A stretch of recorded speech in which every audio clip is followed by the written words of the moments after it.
పంపిస్తాను. కుర్చీలో కూర్చున్నది మీ వాడు, మీ సోదరుడు. ఏ వచ్చినా మొదటి ముద్ద పాలమూరు జిల్లాకే పెడతాను. ఇది నా బాధ్యత, నా నైతిక ధర్మము. అది చిన్నదా పెద్దదా కాదు, ఏదైనా మొదటి ముద్ద పాలమూరు బిడ్డలకు పెట్టాల్సిన బాధ్యత నా మీద ఉన్నది. ఎవరు ఏమనుకున్నా అన్ని పాలమూరు జిల్లాకే తీసుకెళ్తున్నాడని మా మంత్రివర్గంలో మిగతా మంత్రులు అనుకున్నా పర్వాలేదు, ఖచ్చితంగా మన జిల్లాకే తెచ్చుకుంటాం. ఇవాళ మనం ఉన్నాం కాబట్టే 2 మంత్రులు, చైర్మన్లు ఇవాళ స్పోర్ట్స్కి కానీ ఇతర వాటికి మన జిల్లా నుంచి పొలిటికల్ రిప్రజెంటేషన్ దక్కింది. అందుకే మిత్రులారా, ఈ మంచి అవకాశాన్ని సద్వినియోగం చేసుకుందాం.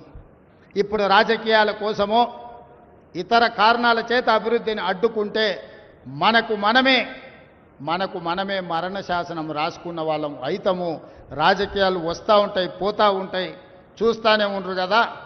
ఒకప్పుడు ఏ పార్టీని బతకనియేమో, ఎవరు రాజకీయం కాదు కదా, నిద్రలో కూడా శాసనసభ్యులు అవుతామన్న ఆలోచన చెయ్యొద్దు అని ఆనాడు అక్రమ కేసులు పెట్టి ఎంతమందిని జైళ్ళకు పంపించారు. ఇవాళ వాళ్ళే తన్నుకొని చేస్తున్నారు. ఒకరు కడుపులో కత్తులు పెట్టుకొని కౌగిలించుకుంటున్నారు. ఎవరు అక్కర్లేదు, వాళ్ళే పొడుచుకుంటున్నారు. విపరీతమైన అవినీతి సొమ్ము వచ్చిన తర్వాత సొమ్ముల పంపకాలలో కుటుంబ పంచాయతీలు ఇవాళ కుటుంబంలోనే ఒకరు సహించుకోలేని పరిస్థితి. ఒకరి మీద ఒకరు యాసిడ్ దాడులు చేసుకోవాలని ఒకరిని ఇంకొకరు నవ్వుతూనే కడుపులో కత్తులు పెట్టుకొని కౌగిలించుకునే పరిస్థితులు ఈ రాష్ట్రంలో దాపురించినాయి. పాపం ఊరికే పోదు. పెద్దలు చెప్పిండ్రు, చేసుకున్న వాడికి చేసుకున్నంత మహానుభావ అని చెప్పిండ్రు. చేసిన పాపాలు ఎక్కడికి పోవు, ఖచ్చితంగా ఆ పాపాలు వెంటాడుతూనే ఉంటాయి. వాళ్ళు అనుభవించి తీరాల్సిందే.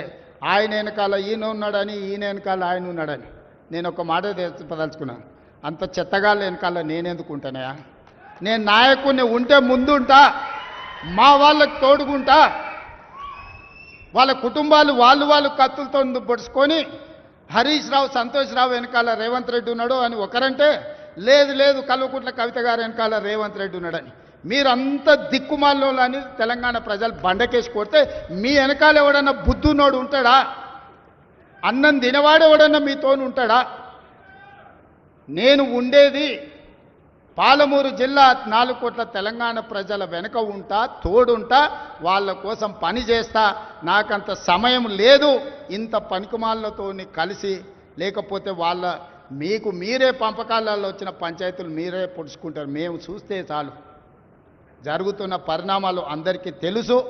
దయచేసి మీ వివాదంలోకి మీ కుటుంబ పంచాయతీలనో మీ కుల పంచాయతీలనో మమ్మల్ని లాగకండి.